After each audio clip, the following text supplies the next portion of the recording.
As I mentioned at the very beginning of Mass, we are celebrating, that sounds odd to say that, but we are celebrating the 1-year anniversary of St. Francis University needing to go virtual and sending all of the students back to their respective homes.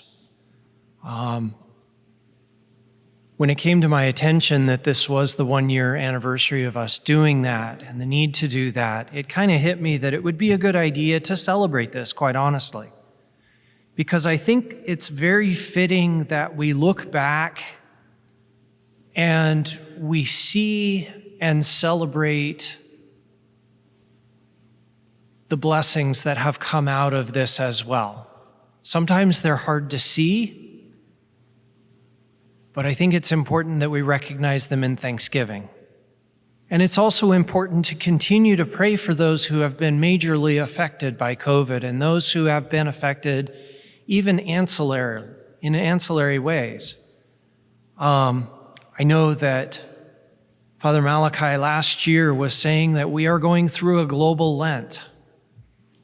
Well, I would extend that and say we've gone through a global and year-long Lent. But what has it done for us? What has this given us the ability to do? What transformations have taken place in us because of this? What good has God brought about because of this? I would argue that there are a lot of things that have come out of this. We've been able to spend time with our families that we wouldn't have normally been able to spend. We've been able to introspectively see what we act like when we are in a pandemic situation. We've been able to examine ourselves and see how we react to things when things don't go our way. We've been able to look into ourselves and really see what the good is that we're able to do in challenging situations. How do we see ourselves? How do we see other people? How do we relate as community?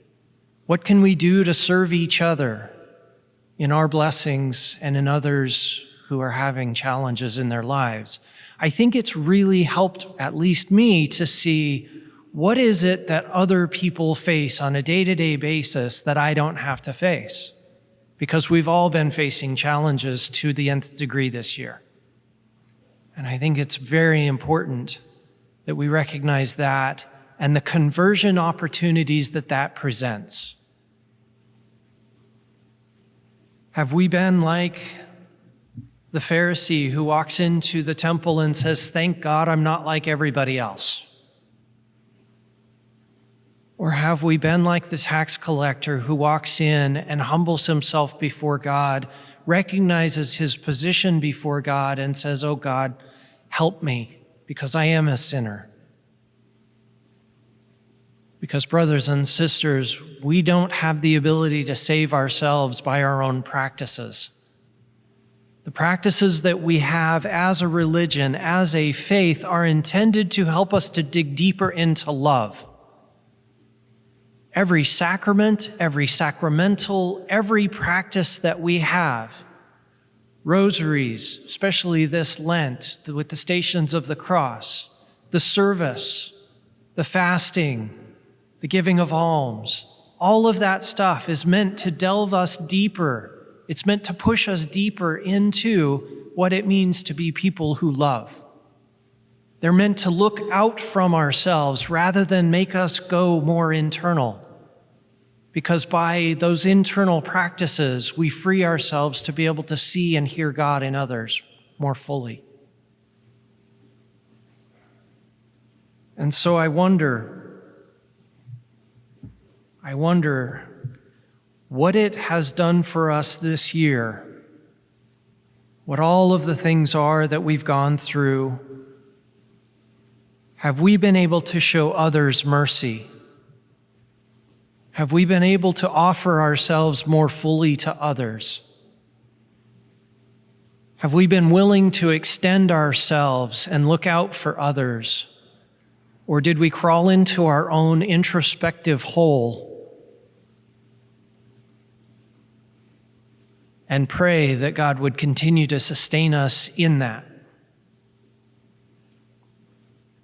Just a few things for questioning, just for you to reflect on for yourselves. Today we're going to be saying Eucharistic prayer for various needs, and I love that one because it really emphasizes that God is with us in this journey of life. In every aspect of the journey of life, God is with us. And God is with us to sustain us and help us through the challenging times and through the happy times, through the grace of spring, but also through the challenges of winter. And spring right now, I don't know where everybody is online, but I know here in Loretto that the weather has started to get nice and the trees are starting to turn a little bit green. The buds are starting to come out. The snow is melting. The grass is starting to get green. People are outside enjoying the sun and the warm weather. But it's a movement. And it's cyclical. And the church goes through that time and time again so that we can recognize our need for conversion, our need to recognize ourselves as sinners and the need for God in our lives, the blessings that God gives us in spring. So, brothers and sisters, I just ask, in celebration of this anniversary, that we would look back and see what blessings God has bestowed on us this year. What has He helped us to see in ourselves that needs to change? And help us to move forward with that conversion throughout the rest of Lent in preparation for the coming resurrection of Easter.